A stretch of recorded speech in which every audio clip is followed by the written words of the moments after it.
Welcome, everybody, and to the event. The sea is rising, and so are we. I'm Eddie Ewan. I'll be hosting the event today with two authors who have very new books out on this topic. Cynthia Kaufman, who has her book is entitled "The Sea is Rising, and So Are We," and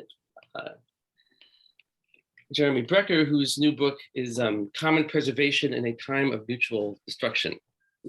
So we're gonna just get right into it, open up with our two authors. I'll introduce myself first. I also have a book on the topic of climate change and the politics of climate change. It's a couple years old. I'm working on some new material, but things change all the time. As you know, we'll be talking about that. I teach at California College of Art and San Francisco Art Institute and San Francisco State Universities, among other places. I'm a longtime activist in climate, social justice, racial justice, environmental politics in general. I have a couple of books on social movements, one called Confronting Capitalism, that's a topic that we'll be discussing today, and the most recent one from PM Press called Catastrophism, the apocalyptic politics of rebirth and renewal. Should add that this event is sponsored by PM Press, as well as Fossil Free California and the Labor Network for Solidarity. So without any further ado, I want to introduce our other two speakers. Cynthia Kaufman is the director of the Vasconcelos Institute for Democracy in Action at De Anza College, where she runs and teaches in a community organizer training program. Cynthia is a longtime activist, going back to Central American solidarity movements, union organizing, police accountability, tenants' rights, transit justice, and climate change. And she's author of 4 books on social change: Challenging Power, Getting Past Capitalism, Ideas for Action, and the most recent book, the title of our talk today, The Sea is Rising, and So Are We, which is a Climate Justice Handbook. We also have here Jeremy Brecker, who is the author of more than a dozen books on labor and social movements, including the Labor History Strike, as well as 3 books on climate change and the climate movement. And I should add that Strike was a very influential book for myself in my politicization, so delighted to be on the panel with Jeremy. His latest book is called Common Preservation in a Time of Mutual Destruction. This was published again by PM Press in 2021. So same as Cynthia's book, hot off the press. He has participated in movements for nuclear disarmament, civil rights, peace in Vietnam, international labor rights, global economic justice, accountability for war crimes, climate protection, and many other movements. And he is the co-founder and senior strategic advisor for the Labor Network for Sustainability. So I just want to start by asking each of you in turn, what is your book about and what inspired you to write it? And should we start with Cynthia? So my book is a sort of a how-to manual. So it's a sort of everything you need to know if you want to get involved in the climate justice movement. So it's got kind of an overview of the sort of the politics that are keeping us from moving as fast as we need to move, like an analysis of that. It's got sort of like, what are all the gigantic transformations that are happening that are actually moving us in the path towards sustainability? Sort of, you know, what has to happen with electricity, what has to happen with food, sort of like a quick little bucket of each of those. And it's got a section on sort of like the different kind of policies that people are doing. It's got a chapter on sort of individual versus policy versus anyhow, sort of, you know, the sort of the ways of understanding the different aspects of what needs to happen. And a chapter on messaging. So it's just like, okay, I'm a little new to the climate movement. It all seems a little technical. What do you need to know? Here it is, super readable, super accessible. Eddie, you're on mute. Thank you, Cynthia.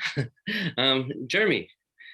So my new book is Common Preservation in a Time of Mutual Destruction.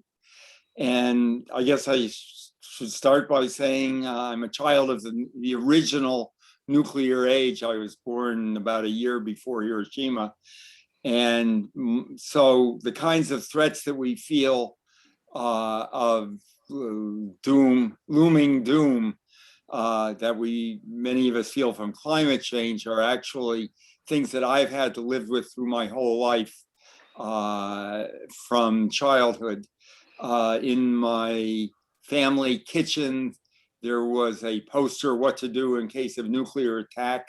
And my family made plans if we were struck by nuclear attack in our home outside of New York City, and we were separated, we would try to make our way to our family friends in Canada. So this was not fooling around. This was a real threat that you could feel as a kid. I had to duck and cover in school, in test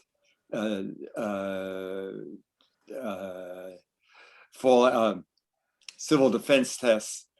And so unfortunately, coming on through, as climate change became also an existential threat, I felt like I had come full circle to where I started out, and where we were facing the same kind of mutual destruction. We still had the problems of potential nuclear annihilation, and on top of that, we were facing what was a similar existential threat to civilization and possibly to humanity, and already destroying hundreds and hundreds of other species around the world. Since that time, I've been participating in social movements and also studying them and writing about them. Labor movements, the movement against globalization, and many, many others. And in common preservation in a time of mutual destruction, I really try to lay out what I've learned over the course of 60 years of participation and 50 years of writing about social movements in terms of how they arise and why they have the potential to be powerful, why people who seem so isolated and feel so powerless are able, under certain circumstances and at certain times, to come out of isolation and form movements in which they're able to act for common goals in a cooperative way. That's the common preservation part of this title.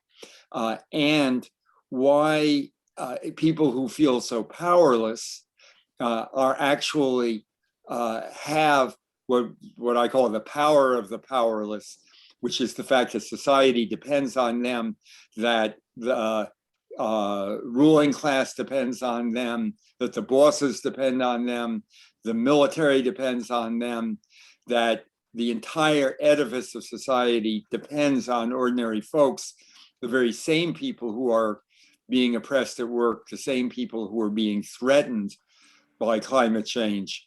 And if we are able to come together and form cooperative kinds of action and movements, we potentially have the power, often concealed from us, often that we don't have faith in, but in fact, as a historical and factual and objective matter, we do have the power to have major impact on the forces that are making trouble in our lives. So that's basically what the book is about, and it tries to spell out a whole way of thinking about that, understanding it, that shows why these apparent paradoxes of people coming out of isolation and people coming out of what they believe is their powerlessness can result in something so radically different, namely social movements that are actually able to change things. Thanks, Jeremy, and thanks both of you. I've been asked to say some words about my book. It's a couple years old. I co-wrote it with Sasha Lilly and James Davis, primarily called Catastrophism, and it was really the remarks that Jeremy started with. It's very much the context of of that intervention around climate politics, which is that the nature of the climate crisis is so overwhelming and actually apocalyptic that it can have the tendency to demobilize people, to overwhelm people. But one of the things that we pointed out in this book, and I think it's been validated over time, is that people want to do something. They just feel that the solutions on offer by mainstream climate politics, elite mainstream opinion, and certainly consumer-based politics, that those solutions to deal with the climate crisis are hopelessly inadequate. And so that the only way forward is that there be climate justice movements, whatever we want to call them, that have an imagination beyond simply, individual consumption choices, or, maybe even, targeting certain bad companies, that it's a much bigger question around rethinking society in a much larger way. And so I want us to, so much has changed even in the last year or two, certainly the last 5 years, around climate politics. We really want to explore this question of whether now the climate crisis is actually starting to mobilize people the way that many initially thought that it should, right? That is, this is an existential threat, not just for humanity, but for all species on the planet. Why aren't people doing more about it? And I think it's things are moving fast. I want to ask as a follow up to this to both of you, to start with a kind of critique of mainstream climate politics and mainstream climate reporting, however we define this. And I just want to mention from a conversation I had with Cynthia about how there's been these best-selling books by serious elite opinion makers, Bill Gates, Bloomberg, I guess Karl Pope, this sort of top-down environmentalists, or in this case, sort of Davos, people, the entrepreneur heroes of late neoliberalism, who have taken a position which is sort of unthinkable just a few short years ago. And so I think there's many, if you read the New York Times or NPR, you may be inclined to sort of follow the lead of the experts, in this case, the economic experts, as well as some of the scientists. So I wanted to sort of open with this question of what if elite opinion is changing, at least in terms of the denial of the reality of climate change, and if we look at, for example, the IEA report, very important report. Tom Athanasiou pointed this out to me, how significant it was, the shift. This came out in April 2021, that they're calling for really net zero, eliminating all fossil fuel investment and production, 2050. It's not a target that's really going to help us a lot, but just the fact that this is on the table, that so much elite opinion is moving towards the unthinkable question of moving beyond fossil capitalism, but not capitalism, right? This is, I think, something that climate movements have to address squarely, and to sort of, I think for both of you would argue, take the leadership and remain in the forefront. So do you want to start with Cynthia on this question? Okay, so you did me first last time, but okay, we'll switch it up next for the next one. Oh yes, okay. Well, no, yeah, Jeremy, you want to take it first? No, why don't you go ahead? Okay. So yeah, right. The elites are starting to say seriously, we need to take this seriously. It's urgent. And what's so frustrating about, Gates's book and the Pope and Bloomberg book is that it's sort of like, but don't you worry your pretty little heads about it, right? In other words, like, it's really urgent, it's really serious. And turns out it's in the interest of business to, like, you can save money if you get, if you have more energy efficiency and things like that. It turns out there's great, money to be made in investments in green energy. And all those things are true, right? Like, it is true that a rational capitalist at this point would get their act together and start getting on the sustainability bandwagon. And yet that's not going to stop it quickly enough, right? And so that this, what you see in that elite view that you talked about was sort of, hey, everybody in business, let's get with the program with the new sustainable capitalism, the new sustainable investments. And then the message to sort of everyday people is about individual consumerism, right? So the people appear as consumers, and the people who run society appear as sort of rational, thoughtful, forward-looking capitalists. And the problem with all that is it's not going to get us there fast enough, right? It's like, we don't need us as individuals to change our individual behavior. We need us as members of social movements to push society much faster, much harder, to really push the political system to stop subsidizing fossil fuels, to actually, I mean, we should talk maybe later about like, how do we end, the fossil fuel corporations that are, and I would say fossil fuel corporations and agribusinesses, the two main drags on fast motion. How do we get enough investment in the transition in the global south? All those kinds of things, the political systems are not moving nearly fast enough, and it's up to social movements to make them move fast enough, which means it's up to regular, average, everyday people to join those social movements and to push everywhere they can. So first of all, I would support and agree with and endorse everything that Cynthia said. It's exactly what I would say every word of that along the same line. And let me explore some things that come further along with that or that develop it further.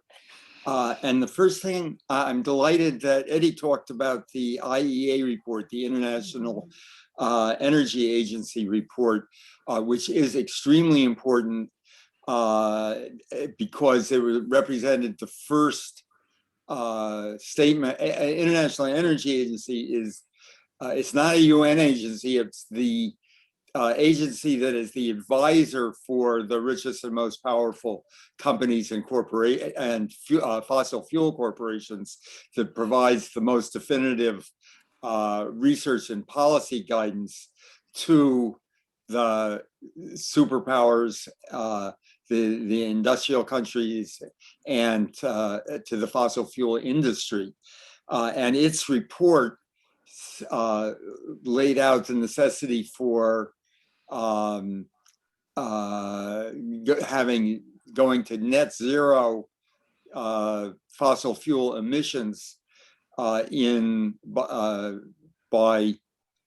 2050, which is only 30 years from now. This is a revolution that's on the scale of the abolition of slavery, as far as what it means economically, and probably what it means politically, to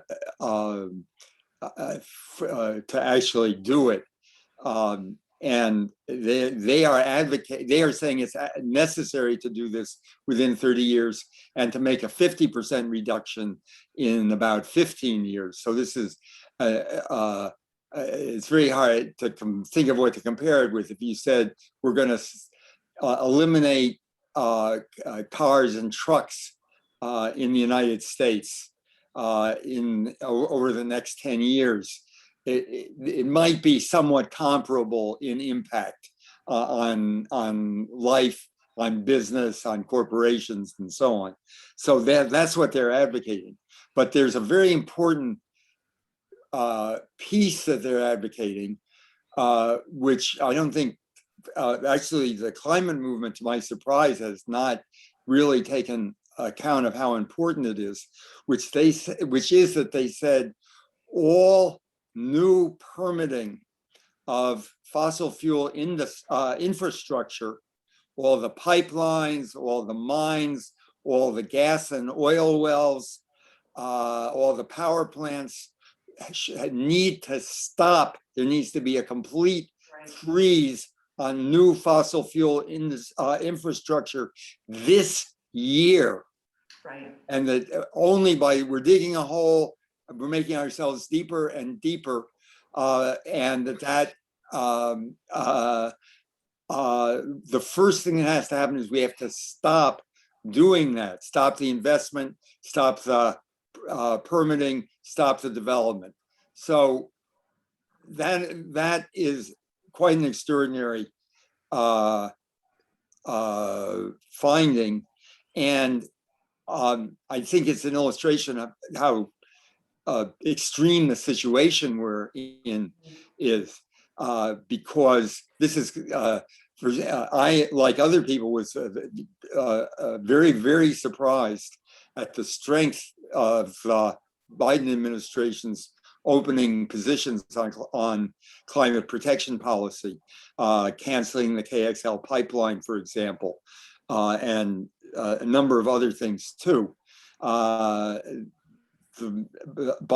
what's very striking in the last couple of weeks is the way in which, for example, the permits were continued for new fossil fuel drilling in Alaska, and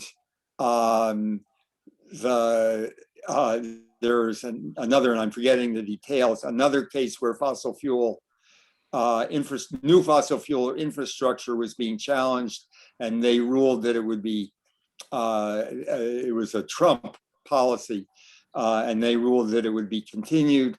And then a federal court just ruled that the Biden administration temporary freeze on new permitting, new fossil fuel development on federal lands, which is responsible for about 20% of greenhouse gas emissions in the United States. To their great credit, they made a temporary freeze while the Biden administration made a temporary freeze, and that was overruled by a federal court within the last couple of days. So to do the thing that's just the first step that must be done immediately, even that is meeting a tremendous amount of resistance and chiseling away within the courts and even within the Biden administration, which I believe is sincerely committed to trying to do significant reductions in greenhouse gas emissions. But the problem with as so many things is you say, well, we're in favor of this broad idea. When you get down to the concrete instances, are we going to build this pipeline or are we not going to build this pipeline? Obviously, the Line 3 pipeline would be another example of this, where the Biden administration certainly could, if not halt it, it could order the Department of Interior and especially the Army Corps of Engineers to restudy it and see what the implications for climate were. They ain't doing it. And the resistance to doing it, I don't think it's because they have bad faith about trying to address climate.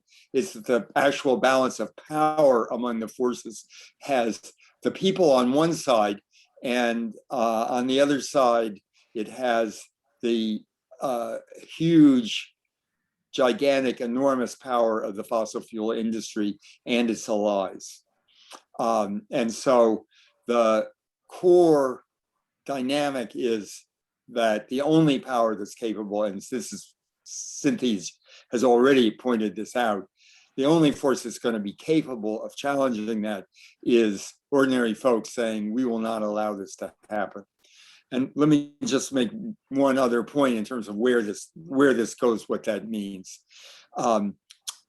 We are used to having to using the legitimate democratic processes, quote, democratic, unquote, because we know what kind of democracy we're actually functioning in.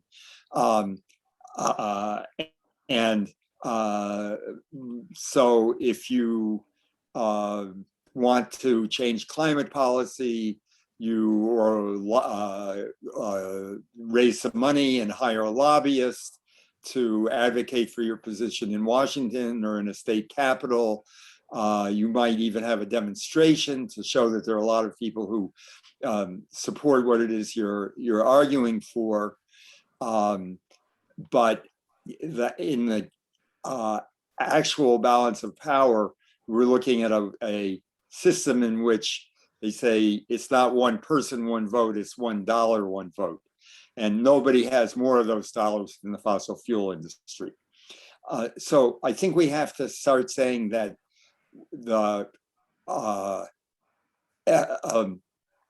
when corporations claim they have the right to do what they want with their private property, and if they want to pour poisons into the atmosphere, they have a right to do that. When they want to pour climate destroying chemicals into the atmosphere, they have a right to do that. We have to say, no, there is no right to do that. And we will stop you from doing it by the kinds of techniques that were used in the struggle against KXL, which it totally unexpectedly took a decade, but eventually managed to stop the Keystone XL pipeline and make it be abandoned in the middle of construction. That's the kind of thing we need to do if we're actually going to stop fossil fuels, which the International Energy Agency, of all people, say we have to do this year. So I think that's doesn't mean we have to abandon pushing the Biden administration, pushing Congress, pushing our state legislatures to do the right thing, because we're going to need the positive plans. We're going to need the policies that can be implemented in order to create the alternatives to fossil fuel energy. But we have to also go beyond that to forcing the corporations and the fossil fuel industry to stop, and forcing the governments that are giving permission. They are permitting in the simplest sense of they are writing permits and giving them to the fossil fuel companies to do the climate destruction and to do the very things that the IEA says we have to stop immediately. And so the only thing that I can see is what I call a climate insurgency. We sometimes think of insurgency as an armed insurrection. Well, we have other tactics for non-violently accomplishing the results, but we have to move beyond what is regarded by the officialdom, for example, by courts that are authorizing and even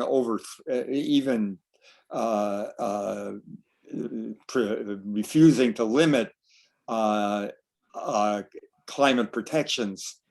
We have to be able to go and say, this is not legitimate, this is not legal, this is not constitutional, because, to borrow a phrase from a very different kind of politics, there's a right to life, and government has an obligation and people have a right. As a court, as a federal court decreed, there is a right to a stable climate. There is a constitutional right to a stable climate. And we have to act on that the same way the civil rights movement said we have a right and an obligation to force equality on society. And it doesn't matter if some Alabama sheriff says, oh, I'm the law and you can't do that, I'm going to put you in jail. They are not the law. We have to say they are not the law if what they are doing is enforcing the right of fossil fuel companies to destroy the future of humanity and a few other species along the way. I want, if you don't mind, Eddie, I just wanted to jump in on the just the lifting up the line 3 and Keystone piece. Miriam just came back actually from the line 3 work, and I think you cannot overestimate how important those struggles are, right? And they're important for just, you know, the idea that like we cannot have more fossil fuel infrastructure. So that's like at the there, and there's a sort of stopping the bad and building the new. And I think in terms of stopping the bad, we have to stigmatize. This is one of the things we do in the divestment movement, the fossil fuel industries as like the drivers of the continuation of the whole of the bad. And that one of the, and you know, I use the term climate justice, and I think it's really important. And I think it's been exciting as people have used that word in recent years, that it draws on two things. One piece is what Jeremy's talking about, the sort of the insurgency piece of it, the right, like the system as it's functioning is not serving our needs, so that we need to challenge that system in its reproduction, right? So that we need to engage in civil disobedience and that sort of thing. And then the other piece of that language is also the racial piece, the idea of looking at sort of class and race as really crucial. And so sort of lifting up one of the things I loved about the Line 3 struggle, and also about Keystone in Dakota as well, is the putting the Indigenous folks who live on the land kind of as the most important voices in that, and that the rest of us are going to sort of follow behind their lead, and really understanding.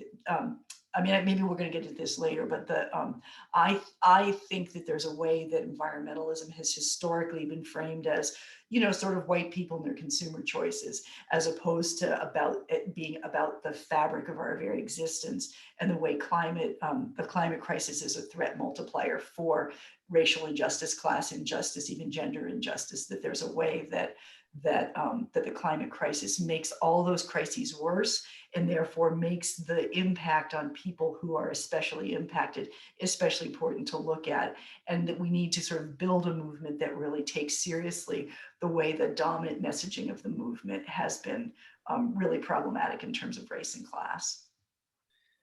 I think so. There's a lot that was just said, both of you. I feel like we're really already opening up. I see the chat is people are asking questions, and I want to sort of move in the direction of having this this open conversation. Okay. I do want to just address I see Claude Marks has a question, which is exactly where I wanted to go with this. And next too is, Cynthia used the word we. We was kind of the key word, that word we, of my catastrophism book, to the extent of what do we mean by we, when we talk about environmental crisis or climate crisis or anything else. Who is the we? Is it the species of, humanity as a whole, which is fairly abstract? Or is it, that's sometimes the language of scientists, which is good, but I often think of it as sort of a premature universalism. Like, we're all humans, but right now we are actually divided in many ways. Cynthia just mentioned, of course, we think of gender, race, nation, really through history, class, but I won't use the word classism. Reasons, but through capitalism, through history, and so that's a problematic question very often, especially for environmental movements historically. But also for labor movements historically, and many other kinds of movements. So really this question around if how is a climate, I think a climate justice movement, that's almost a redundant phrase at this stage. It has to be both. I feel like there's been some change, but we'll still say it. Everything now, every movement in the world is simultaneously probably a climate movement, because climate crisis affects everything. And so how then, what is the subject that that we're talking about with these movements? And I think this is important because we're going to see more nationalist kinds of iterations of environmental movements and climate movements. That's one question that's always sort of on my mind, the kind of eco-fascism question, or just kind of the history, the actual history of the American environmental movement, which has its origins often in preservation, conservation movements, which were often Malthusian and eugenicist, and those kinds of stories that have very much limited not only their appeal, but really the actual politics that they were offering. I think there's been enormous movement past this, but I want to sort of raise the question then around movement strategy, and maybe thinking about it in terms of what are the protagonists, in this whole story that we're talking about. There's social movements, we've identified that. There's capital, and we could talk about corporations, but corporations are a form that capital takes. Capital could take other forms. It could take a state capitalist form. It could take, nationalized petroleum companies act as capital, whether Saudi, Norwegian, Russian, and so even if they're not subject to the same market forces and divestment campaigns and shareholder activism as maybe ExxonMobil are, right? So we're dealing with euthanizing the fossil fuel industry. You have to deal with these kinds of entities as well. So nation states, capital, and social movements, and so these are going to be interesting politics and alliances, and nation states are going to speak in the language of a we, which is of the nation state, of who is a citizen, who's inside and outside the walls of climate apartheid that are being built up. We know what Trump's answer is as far as who the real Americans are, but really is Biden's, that much different? So this is, I think, to me, one of the things that climate movements have to challenge at every step is a kind of nationalism or a first world bias around understanding, and to introduce another term that many of you are familiar with, the just transition. The just transition has many different scales, but one of them, of course, is, the climate crisis is manifesting now very clearly, amongst other things, in a displacement crisis, seen here as a migration crisis. And we're going to see a lot more of that. I'm not going to go down the climate leads to war path, because I think that's a bit Malthusian. I think arms trading and historical legacies of imperialism of the Cold War lead to war. But nevertheless, we're going to see many more of these kinds of conflicts, which are going to be presented to us by our media and by our politicians as something that's happening over there somewhere due to some ancient ethnic or religious conflict, when in fact, it has everything to do with banking system in the US and the so-called West, and also to the specificities of the uneven nature of the climate crisis, right? Because we know it's manifesting itself in very different ways geographically. I want As to— if there was enough on the table already, Eddie. Yeah, right. Jeremy, do you want to take that one first? I think I took the last couple first. There's obviously many strands that could be followed up on this. And I would just want to tell one little piece here, which some of our participants here may be aware of, but there was actually the Sierra Club is the largest environmental organization in the United States. And there was a major push 10 or 20 years ago, I don't remember the exact time frame, to have a takeover of the leadership by the anti-immigrant movement. Mm-hmm. And they ran candidates and a slate of officers to become the leaders of the Sierra Club, and they had a major effort. They had a program that was based essentially on saying the threat to our environment is from immigration and from immigrants. And there were, and they made a lot of progress. They certainly were close to electing their leadership. And then there was a major pushback, major organizing against it, and a counter, and somebody in the chat has said 2004, which sounds exactly right. About 15, a little over 15 years ago. And the pushback succeeded in stopping it, to a great extent delegitimating it within the Sierra Club, so that I don't think today you would find a powerful force, powerful sector that had that position. The people that had that position split, and who knows what they're doing now. And the current leadership has a completely different approach. They are very pro-labor. They've been major supporters of the PRO Act. They are in favor. I don't want to try to evaluate the details of their immigration policy, but they would certainly be in the progressive wing of the immigration discussion, and have been strong supporters of Green New Deal type social justice oriented politics. So I'm not saying that to say that the entire environmental movement, or even the Sierra Club, has suddenly become a beacon of all things good and right and socially progressive. But I think it gives us a way to think about what does it mean to challenge and to move beyond what have obviously been questionable aspects of the various parts of the environmental movement.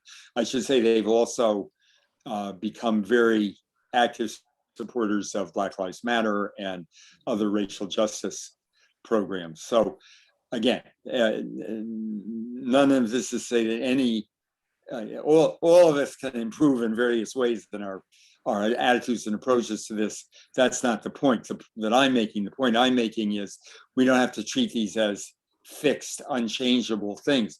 Part of what movements do is transform the way people think, the way they feel, and the way they act. And that is something that is indeed necessary, but we should also keep in mind that it's possible. And maybe what I should say here to conclude this wrap is that this ability of movements to transform themselves, to transform people, and to transform social context is what my book is about, and is an attempt to put together what I've learned about doing that in the course of writing 10 or 15 books and living as an activist in those movements for 60 years. Awesome. And the part of it that I wanted to pick up on, Eddie, is I am really excited about the framing in the Green New Deal, and also in the sort of the international Green New Deal. And I know we have Tom Onasiu here, who's a friend who sort of helped me with some of those aspects in my book. I think I got them not too wrong, but that the concept of the Green New Deal is that we need to take these social issues super seriously and put them at the core of the transformation, so it doesn't lead to ecofascism, right? And and because I do think that one of the things the sort of neoliberal capitalism, the sort of last whatever sort of period of extremely rapacious capitalism, is partly why we have Trump and Brexit, et cetera, is that the current situation is not meeting people's needs, and they feel lost and all of that. And so that one of the things that you need to do as you're solving the sort of environmental crises is to solve the social crises in the same process. And so I think of that in the United States, the idea of a just transition, and that there needs to be, good jobs for folks who have been working in the fossil fuel industry. I have a little parentheses about that.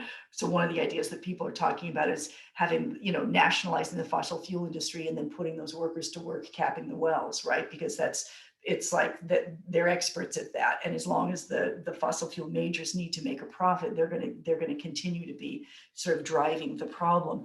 So that, the first world needs to spend a lot of money on in good ways on the transition in the global South. And we need to take seriously the problem of climate refugees, right? That people are already on the move because of the crisis. And if we don't do things seriously to make the rest of the world remain livable, then people come to the borders, and people coming to the borders, which they have every right to do, right? People from Honduras are fleeing climate crisis and a corrupt government that was put in place by the United States. Hillary Clinton and Barack Obama put that corrupt government in power. So then folks are leaving, and when Kamala Harris says don't come, it's like, no, people are actually asking for asylum because they need asylum because their situation is unlivable. So we are in that unfolding part of the crisis where if we don't do things well, the crises pile up on top of each other, right? And so we need fast action really to deal with those with all of those crises as they start to cascade. I'd like to maybe read a question from Greg Jan. Here's what Greg writes: for ordinary folks to challenge the status quo of climate policy, we will likely need to get lots of people into the streets, correct? So how can we learn from what happened a little over a year ago, when millions of people around the country filled the streets to protest after the killing of George Floyd?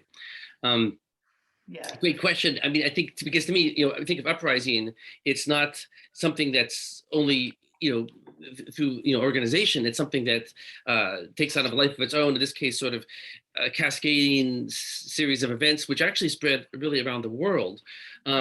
So I think this is an interesting kind of question in terms of movements. What can movements do? I always go back to, the classic problematics of, what is a social movement?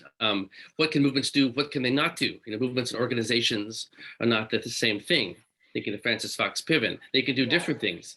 And you also think about, what is it that inspires people to be in the streets? Is it things get really bad, immiseration, or is it kind of rising expectations that maybe people think, well, maybe things can get better, and then that makes people want to act more. So I just wanted to sort of open up a question around strategy, tactics as they evolve. And thinking not just short term, medium term, long term. It's hard to even talk about these things anymore because they're changing so fast. But again, going back to that IEA report, it wasn't that long ago that it felt like the climate movement was just trying to get the global elites to take it seriously. Okay, mission accomplished. Wasn't that long before then that the climate movement was trying to get people to believe that climate change is real, right? That climate denialism was the biggest threat that we had, and that it was worth discussing seriously. I mean, I never felt it was. It was just a waste of time arguing with these, industry scientists, but it wasted years on this. But I also feel that that's sort of been settled, right? Fossil fuels aren't even going with denialism so much anymore.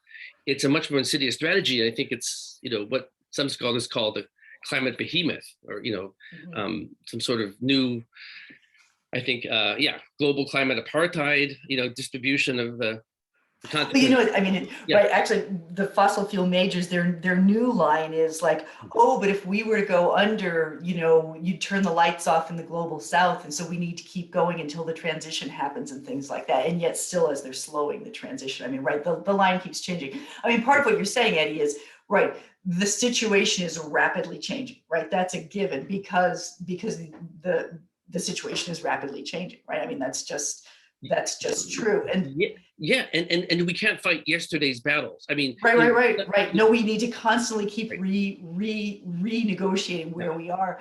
And I think the place where we are, I wasn't up in the chat. What that person said is absolutely, we need, as Jeremy said, insurgency. We need civil disobedience. We need, and it's one of those things where, social movements have when social transformation happens, there are a bunch of different players doing a bunch of different pieces. So there's the people on the street saying, hell no, we're going to shut it down.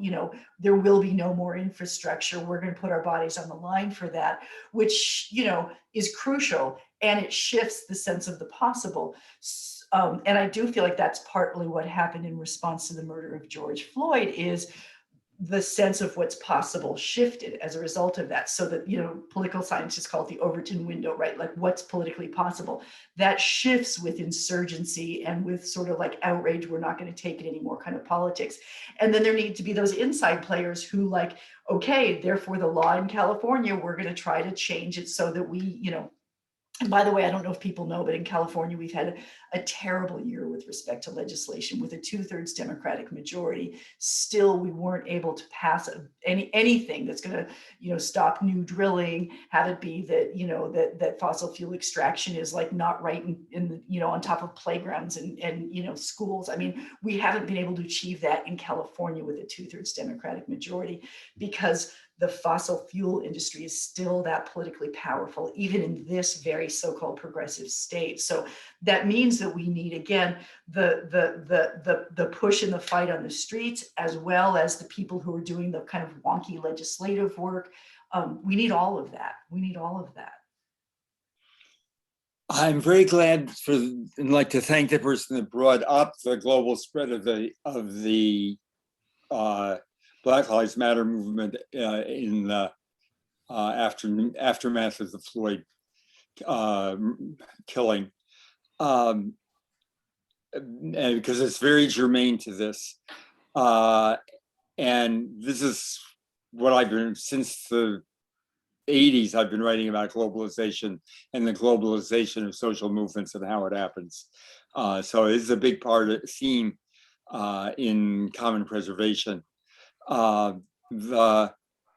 far as how does it happen, what's the process? And let's remember, somebody pointed out that 350 is a global movement, and let's also not forget the youth strikes, which were completely global, and were the largest climate demonstrations worldwide so far.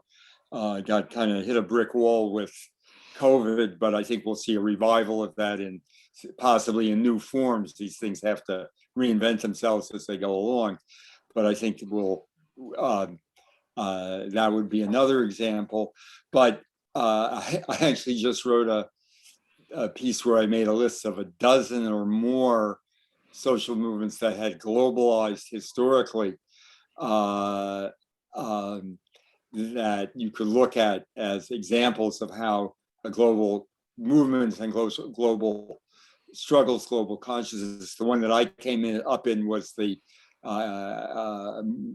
movement against nuclear weapons and for nuclear disarmament, which is not always remembered, that it was the main driving force that halted nuclear testing and led to a nuclear test ban, and that actually reduced strategic weapons by the then superpowers by 80%.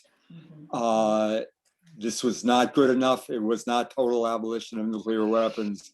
But the idea that these movements, can't global, they're all national movements, they're just locked up in their own national cages.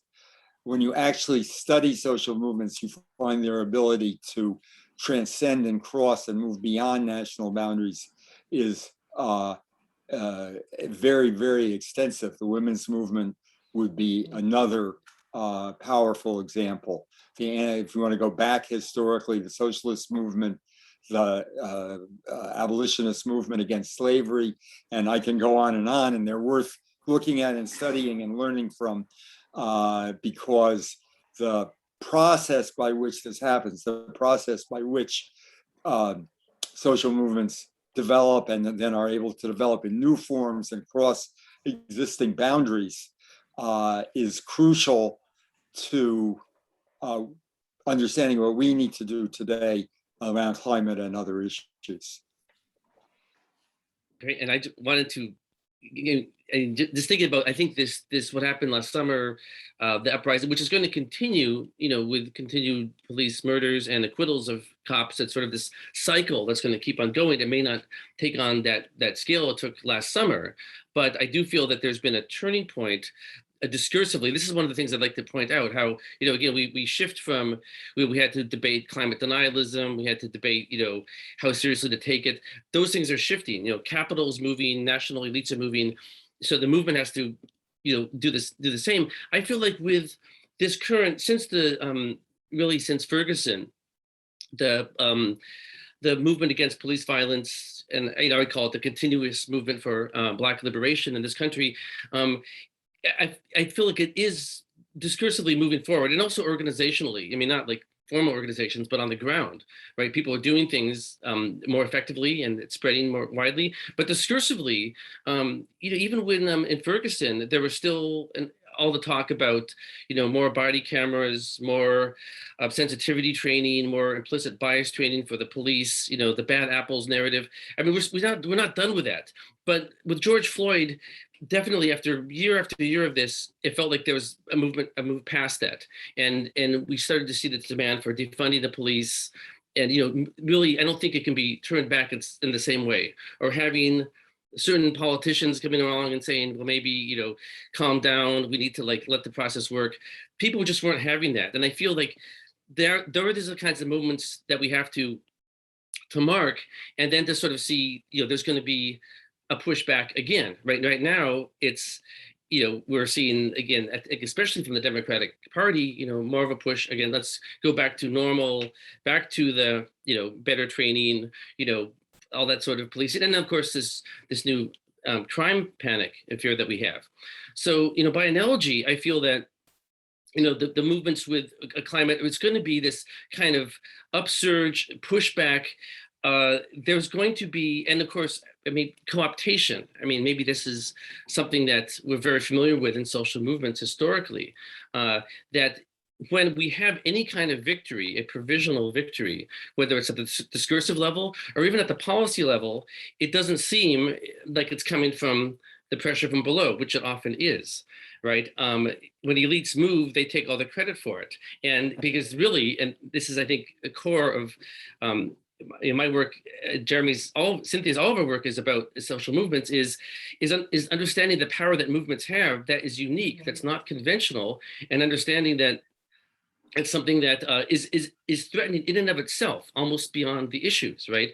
And so, a shift that took place 2008, the neoliberal orthodoxy that you can't have deficit spending, that that there has to be balanced budgets, that went out the window when Paulson basically said, no, we have to bail out the banking system. And then last year with the COVID stimulus, same thing. That was something that we've been saying anti-globalization movement for years. Keynesians have been saying it, but now all of a sudden it's no longer the orthodoxy, right? So now the IEA is saying, hey, we have to get rid of all fossil fuels, including natural gas, which had been sort of this transitional fuel. Who gets the credit for that, right? So that's the one question. It's a provisional victory, right? Black Lives Matter, there's been some victory, some police officers have been convicted, some have lost their jobs, but it's never going to feel like enough. Movements, it never feels like a victory. And this is part of that problem around morale, around organizing, and I think the danger of these kinds of elite shifts around discourse and in fact around policy, it's actually substantive that, global energy firms, I think, are going to start investing in renewables as well. So, Eddie, yeah. But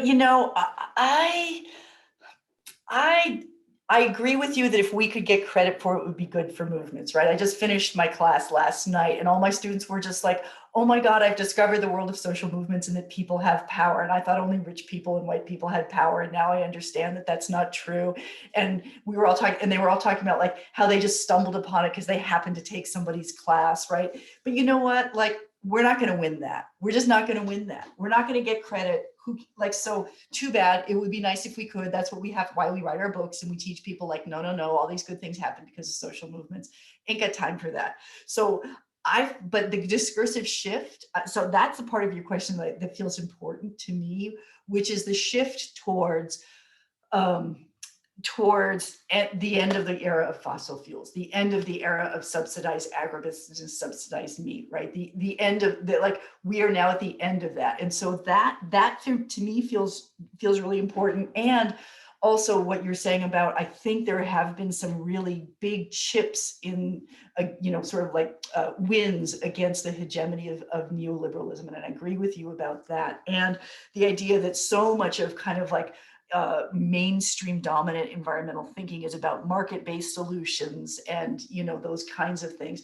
I think we're beginning, the discursive shift that I want to push is, no, we need to stop subsidizing fossil fuels. We need, again, the sort of Green New Deal model. We need to start investing in people and things that make people happy and our lives good and those kinds of things. So for me, the Green New Deal and the international version of the Green New Deal, that's the discursive shift, right? Like, we can build a better world in which everybody will be happier. Everybody's needs can be met in this world. There is no zero-sum game. There are plenty of resources. So for me, that's one of the things that I push hard in my book is, the another world is possible, right? And I think because there's sometimes environmentalists can get stuck in, we all need to suffer, something like that. And so for me, that idea that everybody can have enough work, everybody can have enough resources, we can live really well, we just need to be less consumerist, we need to stop investing and digging in the hole that we're in, and la la la. So for me, and the way we get there is not by markets, the way we get there is by serious investment from nation states in the solutions, which are all completely feasible and completely affordable. So for me, that's the discursive shift, is toward that positive, sustainable, not too hard to get from here to there. Like, we can see what that is, we can see what that good world is, and it's quite buildable, it's quite livable, and it is full of happiness. So there you have, there's my sermon. I was just gonna say amen, sister. Part of that good world, I mean, yeah, exactly. I mean, really, no disagreement. It's that it's not that movements, should get credit or anybody. It's about the credit. It's about the movements continuing to lead in terms of imagination and to have that kind of prefigurative vision of the society that you want. That's part of it. But also, I think, yeah, the ideas. Again, Tom Athanasio pointed out to me recently, all of the ideas coming out that we're talking about from elites are coming from the movements. Of course, we know that. Yeah, absolutely. Some ideas Absolutely. within capital, they're out of ideas. Neoliberalism was their big idea of the last 50 years. And it wasn't even an idea, it was just a repackaging of the same old, but anyway. And the authors of it didn't even take it seriously. I mean, it's pretty thoroughly, ideological. But going back, I think this is something that Jeremy, I think it's the core of all the movement work is understanding that the movements are a threat, not only for their specific demands. There was that old saying in the 60s, the issue is not the issue, but for the fact that they by being participatory, they reflect a completely different idea of how society could be organized. And this is, the great David Graeber, his upcoming work in anthropology, the history of everything. It's going to, I think, take us there, understanding, most of the history of the world is people making decisions on matters that affect themselves directly. We've become accustomed to class power and alienation and disenfranchisement as the status quo. And so I think movements, anybody who's participated in them for any length of time or even episodically, understands something else is going on. So there's this kind of threat of a good example. Chomsky used to always say about why you can't let any small country have a revolution successfully. You have to crush it, because you can't let there be an example that there is an alternative, there is something else that's possible. And I wanted to mention them. There's a good question from Norma around jobs and the relationship of labor to capital. And so I just wanted to raise it because, again, that's something that is about imagination and about what is it, green jobs, green capitalism. I mean, we're going to have a huge boom in mining for copper and lithium. I mean, that's definitely here for the batteries. There's some people that are like, yeah, it's all capitalism down, first the revolution, then everything else. I think pragmatically, it's important to euthanize the fossil fuel industry for starters, which means national companies as well, and basically, some mitigation needs to happen, before it's all gone. As the Center for Biodiversity used to have the great slogan, "Extinction is forever." There are some things that you have to fight provisionally for.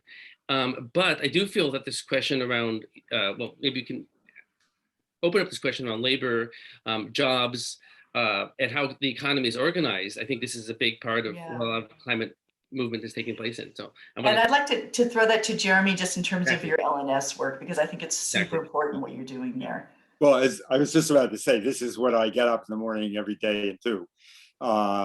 And Labor Network for Sustainability is a very small organization that has been involved for the last dozen years or so in working with and in the labor movement to help unions and labor centers and other worker-oriented organizations and movements to address climate questions and find ways to incorporate climate issues in their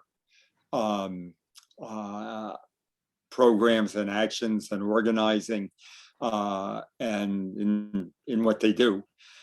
And also to work with the environmental movement and the climate movement to have a better understanding of the labor movement and what working people are up against and why people might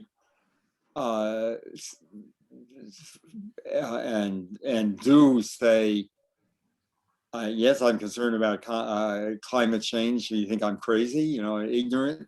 No, but I have to put food on the table every day. And I have to find a way to keep my family fed. And I'd like to be able to, have shoes on my kids and have them go to college if they want to. So we're involved in working at that nexus and very, very much involved with the issues of just transition and finding ways, and it's sort of the micro piece of what Cynthia was talking about, finding ways that workers who are usually just thrown on the economic scrap heap when we have economic change, progressive, reactionary, or otherwise. But if we want to have worker support for climate protection, then we have to find means of worker protection that prevent workers from having their lives ruined and being thrown on the scrap heap. And I was very struck by the comment in the chat. A lot of use by the gas and oil industry of their employees as human shields in California. If you can't shut down this oil refinery, look at all the poor union members who would lose their jobs. And that's exactly what's going on. And that's been the story since the beginning of full identification of the threat of climate change, is that the fossil fuel companies have utilized their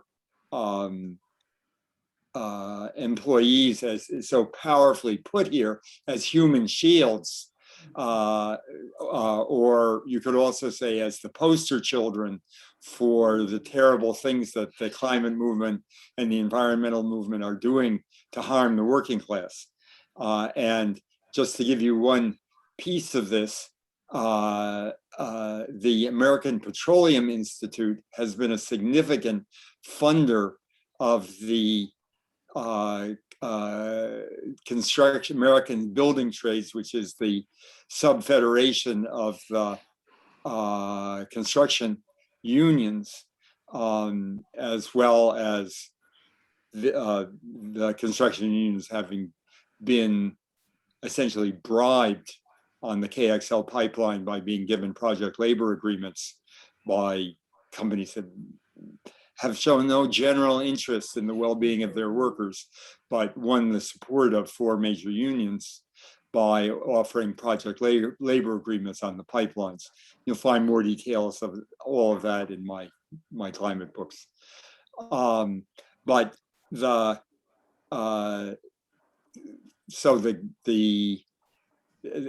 is a reality, and it's extremely effective, we have to understand, and the climate movement has to understand, because for working people, politics starts at the kitchen table. And if you can't find a way to feed your kids and keep the lights on in your house, you have something genuine to be afraid of.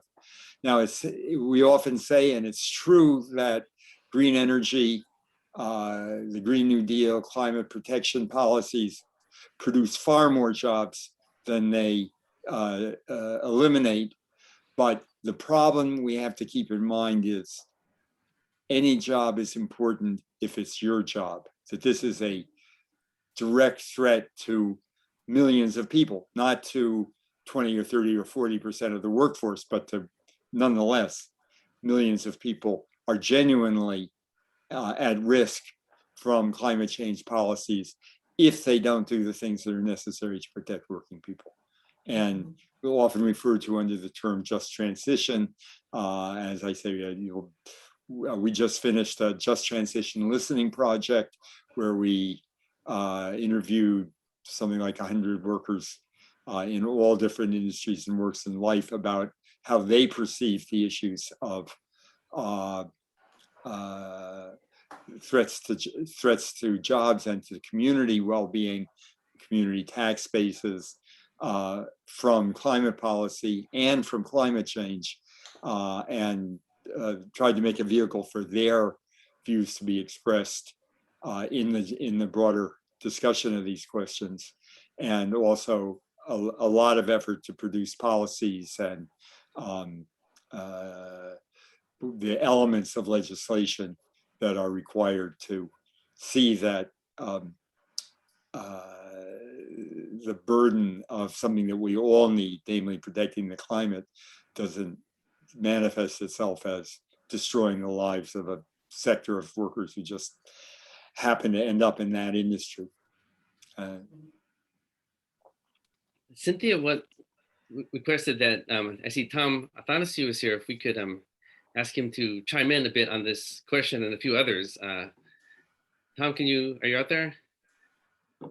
Yes, I am here, and you're surprising me. You were chattering in the chat bit, and I know just you have a huge amount to say about everything that we're talking about. So I don't want you to to talk for 20 minutes, but I just wanted to unstop that bottle for a little bit and just have you throw in what you want to throw in. Well, I think this conversation has been very interesting. But Tom, can you introduce yourself first, slightly? What can I say? My name is Tom Athanasiou. I've been a left green for about 50 years. As you can see, I'm an old cisgendered white guy. No, you can't see the cisgendered part, but it's there. And yeah, I'm very, very involved with the international climate negotiations and with the question of equity within an international climate deal. I just finished an essay this afternoon called "Fair Shares in a Net Zero World." I'm one of the people who's driving the Fair Shares strategy, which takes us in a completely different direction from this conversation, but it has to do with building bridges between environmental justice and international climate justice. That's me. I mean, sorry, but I don't want to take any of your time. All right, fair enough. I mean, the only question that I think that I would just table is just how do you build the bridges? How do you build the bridges from the increasingly sophisticated American climate movement and the international climate and the international transition challenges? That's, to me, that this is the only thing I'm going to say. To me, that's been a radically under theorized part of the problem. Meaning, Tom, that as we have become better in terms of our framing and our imagination and what we're talking about, we tend not to talk about the international piece very much. Is that what you mean? It's really, really hard. It's really, really hard because because the world is divided on two different axes, right? You have the division between the North and the South, and then in all countries, you have a division between the rich and the poor. And so it's really, really easy for the elites to play off the North against the South. And it's really, Trotsky had this term called rotten blocks. We have in international climate politics, you have lots and lots of rotten blocks. And so the question really is, what does just transitions look like internationally? Mm-hmm. And increasingly the movement is trying to deal with this as a just transition problem, because we have to shut down whole economies. It's not just companies that need to be euthanized, it's economies that need to be euthanized. And think about Venezuela or Saudi Arabia or Russia. How are we going to do that? So, blah, blah, blah, blah, blah. You guys are great. Cynthia, I was very pleased with your distinction between rah-rah politics and the discursive shift. I'm going to be thinking more about this discursive shift. Okay. Yeah, and so no, I think you guys are great. So, okay, Jeremy, I've never seen you before. Good to meet you. Nice to meet you. And I want to say that I've used in my earlier books on climate, I definitely used Tom's earlier work on exactly the question of what is the international justice dimension of climate policy. The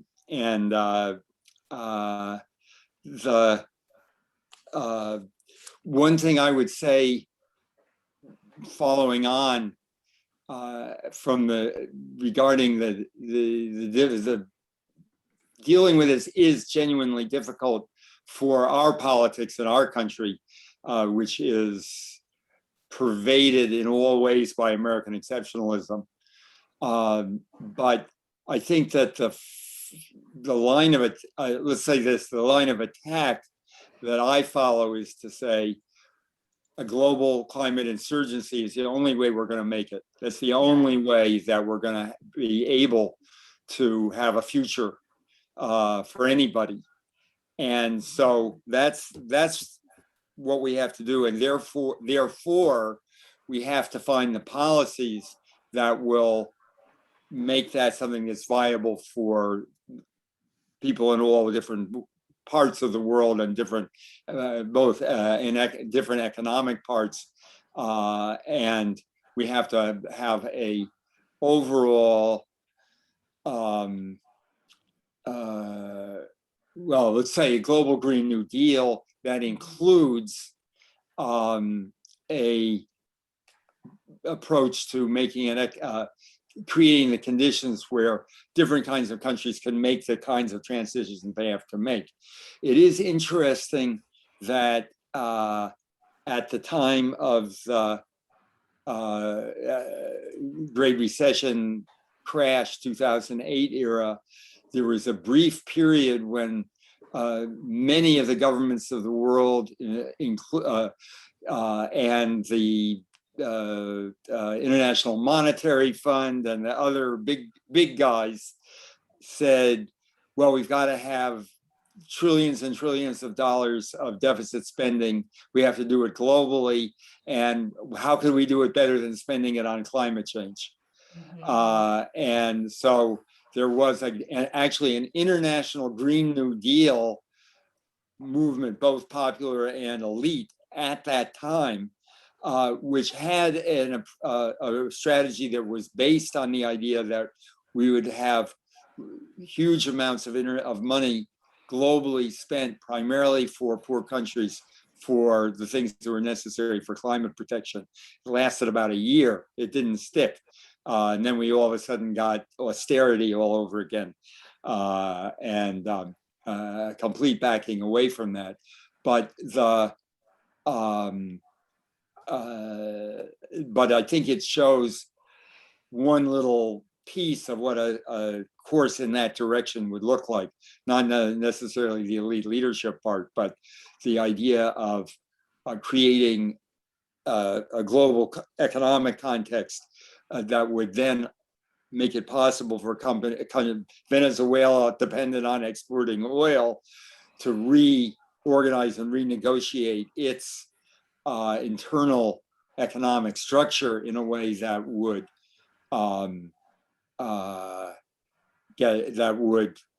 be facilitated by international cooperation that was driven by the absolute necessity for climate protection. I'm not saying that this is easy, and I completely agree with Tom's note in the chat that this is has not been at all adequately explored. But those are my thoughts about how you begin to move in that direction and how you begin to put that center stage in this discussion. So And I wanted to just lift up a couple of the questions that were in the chat, if that's Can I introduce? I was going to throw it to you, Cynthia, if I could, just to sort of say we are in the home stretch here. We're going to end promptly in exactly 10 minutes. And I wanted Cynthia, she wanted to address a couple of those questions around class struggle, and I think question from Greg.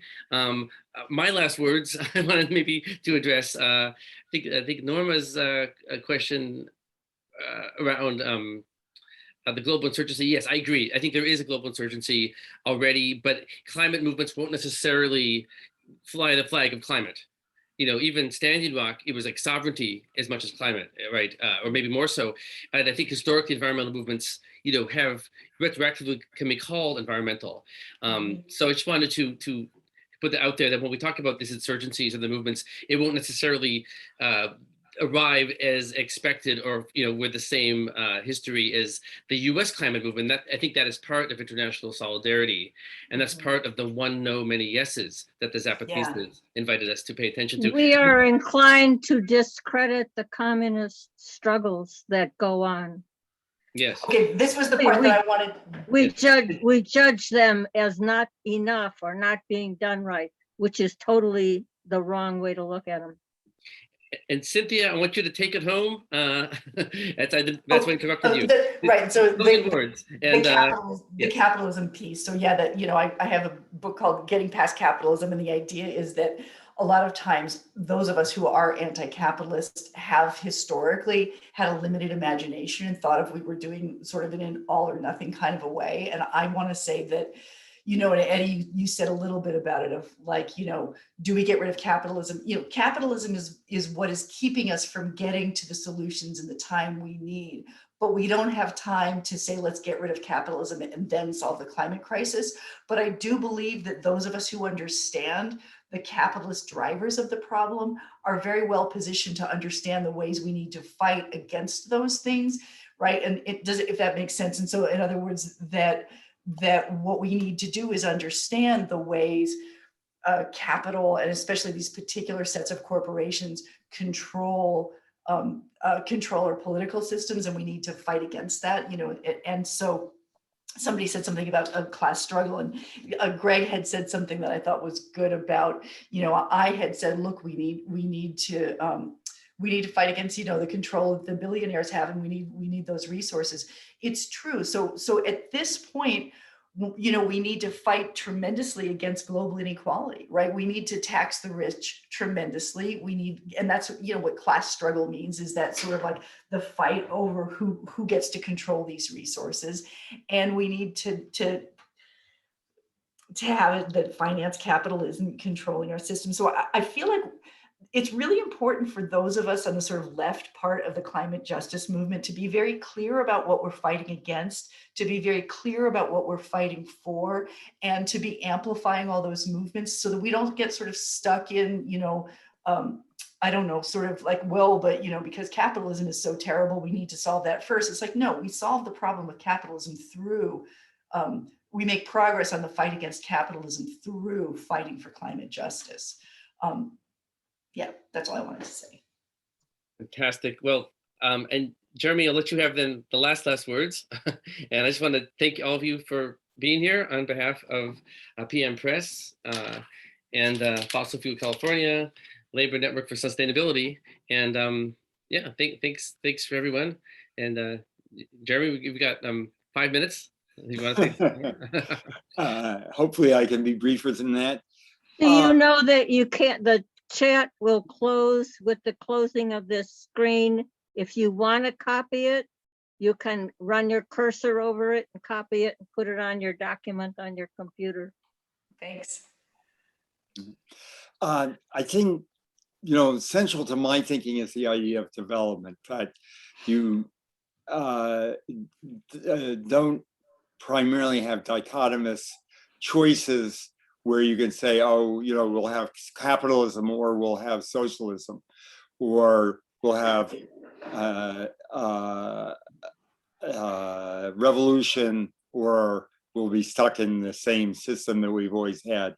I think those dichotomies get in the way of understanding how change actually happens, and a concept of development in which you have, the acorn that becomes an oak, the egg that becomes a chicken, the isolated people who are running around feeling powerless and unable to do anything except moan and groan, who notice that the other people around them are facing the same problem and say, hey, maybe if we got together and cooperated, we could do something more effective than what we're doing as individuals, and gradually develop from a situation of isolation and powerlessness to a situation of cooperation, of being able to act together as a social movement and to exercise the kind of power that comes with that. That's a process, and you can see it if you if you look, I think it's true that those who are in power and in positions of authority don't want people to be aware of that. They don't want people, it's not in their interest that people to have a lot of understanding of their potential power and their potential cooperation. It's also true that we do it to ourselves, that we suppress the knowledge of what we've done in the past, what ordinary folks have done in the past to affect their conditions. And part of the struggle to exercise our power is the struggle to realize and understand our power. And that's basically what I spent my life trying to help people figure out. And the way in which that develops is what I've been trying to articulate and figure out in common preservation in a time of mutual destruction. Common preservation, you know, we all know the phrase self-preservation is the first law of life, but there are certain situations, and we're in them, where the means to self-preservation is common preservation. The only way we're going to make it as individuals, as human beings, is if we learn new ways of cooperating, new forms of common preservation. So that's what I'm not only advocating, but trying to explore and give a deeper understanding of how that actually happens. And then the last part of the book is how do we apply that to the climate crisis? Nice. Danny, you're on mute. Thanks again, Jeremy. Great words. A lot was did be very much food for thought, and want to encourage everybody to get both of these books that are hot off the press, and most important, be involved in your local and international climate movements. Thanks again. I see Fossil Fuel California. You guys did a great job hosting. And, all right, thanks everybody. Yeah. till next time.